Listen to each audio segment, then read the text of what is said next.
Petit paragraphe avant de passer au problème. Regardez, et voilà, les textes sont ici et ils nous attendent.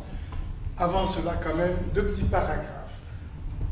Loi, écrit, réparti, c'est-à-dire événements qui ont la même probabilité. Je reprends l'exemple de l'autre cours où l'univers oméga est l'ensemble des numéros que peut nous présenter un dé qu'on lance. Alors, voici tout l'univers oméga formé de 1, vous voyez, des événements simples, 1, 2, 3, 4, 5 et 6. Voilà. Quelle est la probabilité d'obtenir chacun de ces événements? Alors, il y en a 6 qui peuvent sortir de l'épreuve, et si le dé est régulier, on aura probabilité pour chacun de ces événements égale à 1/6. Alors on dit que cette loi de probabilité, elle est équirépartie, c'est-à-dire elle est répartie de manière égale à 1/6 pour tous les événements simples que l'on peut obtenir. C'est tout. Donc, si la probabilité est la même pour tous les événements, on dit que la loi est équirépartie et que tous ces événements sont équiprobables. Équi veut dire égal. Ça veut dire que la probabilité de sortie de chacun d'eux, après l'épreuve, est la même. Ici, elle est égale à 1/6. Maintenant, supposons que sur les faces du dé, il y ait marqué 1, encore 1, le 2, encore 2 et le 3. Ça veut dire que sur les faces de ce dé, on a écrit numéro 1, 2, 2 et 3. Quelle est la probabilité de sortir la face 1? Eh bien, cette probabilité, vous voyez, de faire apparaître l'événement 1, il y en a 3 sur les 6. Donc ici, c'est 3/6. Donc, probabilité de faire apparaître l'événement 1. Eh bien, nombre de cas favorables, il y en a 3. Nombre de cas possibles, il y en a 6. Ça fait 3/6. Quelle est la probabilité de faire apparaître la face 2? Eh bien, il y a 2 fois le 2. Donc ça fait 2 cas favorables sur 6. Et enfin, probabilité de faire apparaître le 3. Il y en a un seul de 3 dans les 6 faces. Donc on a un cas favorable sur 6. Tout ça pour vous dire que la probabilité n'est pas la même. Donc ces événements ne sont pas l'événement 1 ou 2 ou 3. Ces événements ne sont pas équiprobables. Voilà. Un premier exemple. Alors maintenant, je passe encore à un autre paragraphe, mais celui-là quand même, ce nouveau, est très important et on l'appelle théorème des probabilités totales. Voici l'univers oméga. Et maintenant, je prends une partie de oméga et voici A bar, c'est-à-dire l'événement contraire de A. A bar, c'est la partie de oméga qui n'a rien à voir avec A, qui n'a aucun élément commun avec A. J'écris A union A bar égale oméga. Donc, P de A ou A bar, d'après le théorème de l'autre fois, normalement, c'est P de A plus P de A bar moins P, c'est-à-dire probabilité de A et de A bar. Mais, d'après ce dessin, A et A bar, ces deux événements n'ont rien de commun, puisque A bar, c'est l'ensemble des événements de oméga qui ne sont pas dans A. Donc A et A bar, dans ce cas, vous voyez, ne sont pas compatibles. Leur intersection est vide. Il n'y a pas d'intersection. Il n'y a pas d'événement commun à A et à bar. Donc A et A bar, c'est l'événement impossible. Sa probabilité est égale à 0. Donc, pour deux événements contraires, P de A ou A bar égale P de A plus P de A bar, et ça fait combien? Eh bien, A ou A bar, c'est oméga, et P de oméga est égal à 1. Voilà ce que je voulais vous dire. Mais on l'a quand même fait, on l'a quand même traité la fois dernière, puisqu'on a marqué que P plus Q égale à 1. Donc vous saviez déjà tout ça. Maintenant, voici l'univers oméga et deux parties de oméga qui ont une intersection, B. Alors voici B, voici A et B, et ils ont une intersection que l'on va écrire A et B. À quoi est égal P de B? C'est-à-dire à quelles conditions, vous voyez, l'élément sera placé dans B tout entier.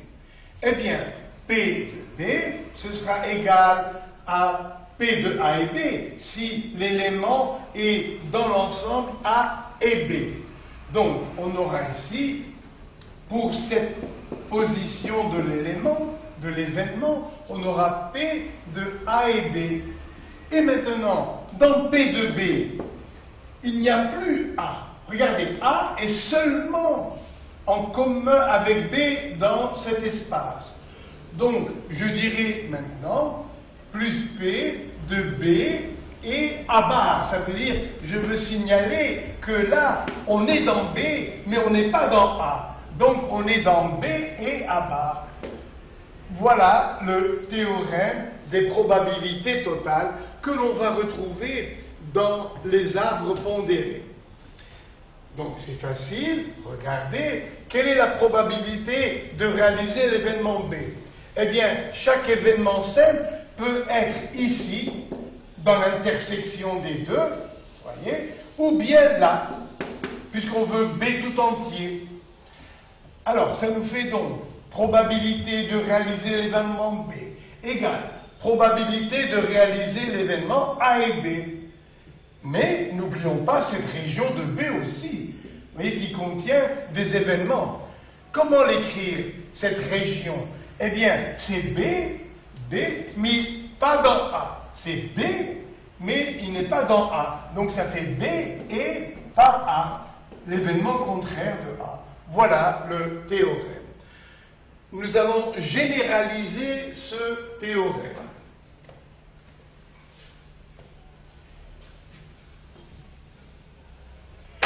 Voici l'univers oméga, et maintenant je vais découper en oméga en parties qui n'ont rien de commun entre elles. Voilà. C'est-à-dire, partie A1, partie A2, la partie A3, la partie A4 et la partie A5 par exemple. Hein? Bien. Et ces parties A1, A2, A3, A4 et A5 réalisent ce qu'on appelle une partition, c'est-à-dire un partage, une partition de oméga. Et ça veut dire que l'intersection de A1 et de A2 est vide, il n'y a rien. Après, l'intersection de A2 et A3 est vide, ils n'ont rien de commun. C'est pareil donc pour A2, A3, A3, A5, A5, A4, c'est-à-dire que 2A2, ces parties n'ont rien de commun, n'ont pas d'intersection.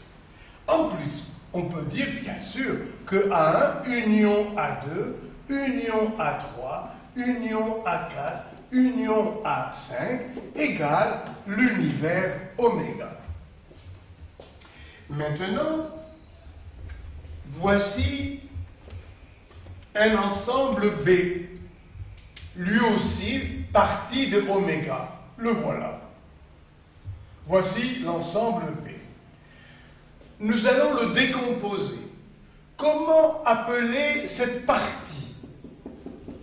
Eh bien, c'est intersection. Vous voyez, en rouge, tout ça, c'est B.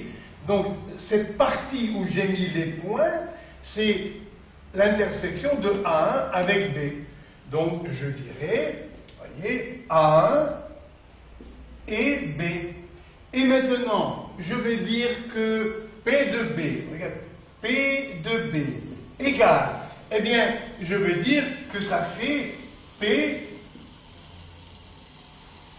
égale P de A1 avec B.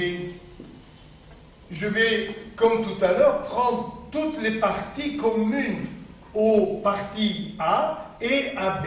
Donc, probabilité de B. Eh bien, je vais placer les éléments communs partout. Ça nous fait P de A1 avec B. Plus, ici. Voilà ces éléments communs. Ils sont communs à B et à 2. Donc, ça fait plus P de A1 et de B. Plus cette partie qui est là, c'est la partie intersection de B avec A3. Donc, ça me fait plus probabilité de A3 avec B. Plus cette région, la voilà ici, c'est l'intersection de B et de A4. Donc, j'écris plus P de A4 et B. Et enfin, bien sûr, regardez, B avec A5. Donc, ça nous donne, c'est comme plus probabilité de B avec A5. Donc, ça, c'est le cas général. Mais vous, au moins cette année, vous n'aurez besoin que de ce cas particulier, simplement avec A et B, avec une seule partie de oméga, c'est-à-dire A. Donc, P de B, voilà P de B, où prendre les événements qui satisfont l'événement B, ici et là. Ça fait P de A et B, plus les événements qui sont ici. Ils sont dans B, mais ils ne sont pas dans A. Donc, ils sont dans A bar. Voilà A bar. Regardez avec ma main, je vous dessine A bar. Le voilà. C'est-à-dire oméga moins A. Tout ce qui reste, c'est A bar. Donc, P de B égale P de A et B plus P de B et A bar. Il semble que ce soit un peu difficile à retenir, mais vous verrez que c'est très simple au contraire. Alors, je ne l'efface pas parce qu'on va s'en servir. Et maintenant, les problèmes qui sont là. Les problèmes qui sont là se ressemblent tous. Alors, je vais vous faire un seul cas général que vous reproduirez après dans des vingtaines d'autres. Nous avons deux événements A et A bar. C'est-à-dire, voici donc deux événements A et A bar. Et on nous permet de trouver la probabilité de réaliser A, je vais l'appeler X. Et pour A bar, regardez, rappelez-vous, P de A plus P de A bar, ça fait 1. Donc, à quoi est égale la probabilité de réaliser A bar? Eh bien, ça fait 1 moins P de A. Pour simplifier, je l'appelais X pour A. Donc, pour A bar, eh bien, ce sera 1 moins X. Donc, voilà pour deux événements A et A bar. Maintenant, dans les problèmes, il s'agit d'un autre événement B. Alors, après A, nous avons deux événements. B et son contraire, B bar. Et après A bar, nous avons également à envisager B et B bar. C'est-à-dire que, quand on nous donne deux événements A et B, quelles sont toutes les possibilités que l'on a? Eh bien, d'avoir à chercher la probabilité de A et de B, après, probabilité de A et B bar, ensuite, probabilité de A bar et B, et enfin, A bar et B bar. Voilà tous les cas possibles où l'on associe deux événements A et B.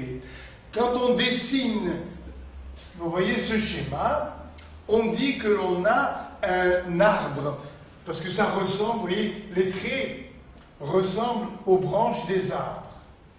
Alors, pour avoir B, on a la probabilité petit a. Et pour avoir B bar, eh bien, c'est le contraire, 1 moins A. B bar est l'événement contraire de B, donc on aura 1 moins A ici.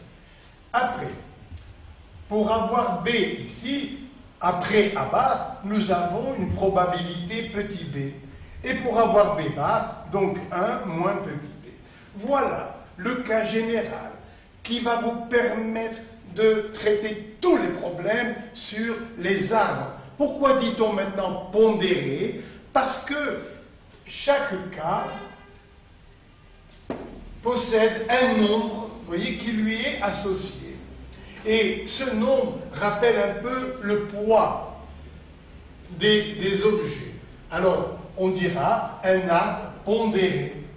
C'est-à-dire que chaque chemin possède un coefficient, comme les matières maths, français, anglais, histoire géo, chacune d'elles, vous voyez, chacune de ces matières a un certain coefficient. Alors maintenant, quelle est la probabilité de réaliser chacun de ces chemins? On veut la probabilité de réaliser A et B. Eh bien, j'écris P de A et B égale P de A, on veut A et B. Donc, que multiplie P de B dans A? C'était le cours de la dernière fois. C'est-à-dire, probabilité du premier événement, que multiplie probabilité du deuxième événement, sachant que le premier est réalisé. Et ici, eh bien, ça nous fait P de A et B bar égale quoi? Eh bien, ça fait X pour avoir A, ça fait P de A, que multiplie P de B bar dans A. Et là, ça nous donne probabilité de réaliser A bar et B égale probabilité de réaliser le premier, P de A bar, que multiplie probabilité de réaliser le deuxième, sachant que le premier, lui aussi, est déjà réalisé. Enfin, probabilité d'avoir A bar et B bar, alors je l'écris, P de A bar et B bar égale P de A bar que multiplie P de B bar, sachant que A bar est réalisé. Mais il est possible que les événements A et B soient indépendants. Et alors, eh bien, vous effacez les A et A bar qui sont là, c'est tout. Maintenant, on va calculer P de toutes ces probabilités en remplaçant par les valeurs numériques que l'on vous donne. Dans les problèmes, vous voyez, on vous parle de deux événements et on vous permet, on vous donne l'essentiel. C'est quoi l'essentiel? Regardez, voici A, voici A bar. On vous donne seulement X. Après, il y a B et B bar. On vous donne ici seulement A. Et là, on va vous donner seulement B. Donc, comment retrouver tous les autres coefficients? Eh bien, vous dites que là, on a P de A, ça fait X. Donc, P de A bar, ça fait 1 moins X. Ici, on a P de B, c'est petit a, après avoir eu grand A, bien sûr. Donc, pour B bar, ça fera 1 moins A. Là, on vous donne B, petit b. Et pour avoir B bar, vous mettez 1 moins B. Donc, dans les problèmes, on vous donne X, A et B. À vous de trouver le reste. Un petit exemple numérique. Là, on vous donne 0,7 pour A. Après, pour B, ici, on vous dit 0,2.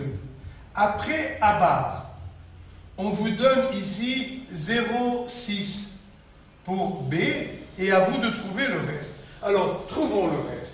Puisque là, il y a 0,7, là, on aura 0,3. Puisque là on a 0,2, ici on aura 0,8, hein, vous prenez le complément jusqu'à 1. Là nous avons 0,6, donc là on complète à 1 et ça fait 0,4. Vraiment, c'est une simplicité enfantine. Vous n'en croirez pas vos yeux et vos oreilles, tellement c'est facile. Alors maintenant, donnons les résultats avec les petites lettres que j'ai mises dans le cas général. C'est-à-dire, alors, P de A, ça fait X facteur, hein, pour ce chemin, facteur de A. Voilà, c'est-à-dire AX. Probabilité pour le deuxième événement, celui-là. A et des barres. Ça nous fait donc X facteur de 1 moins A. Et pour cet événement, on continue, ça fait 1 moins X que multiplie B. 1 moins X que multiplie B. Et pour le dernier événement, ça fait le produit des probabilités de tous les chemins que l'on a pour atteindre A et B. C'est-à-dire 1 moins X facteur de 1 moins B. Vous voyez que tous ces cas nous donnent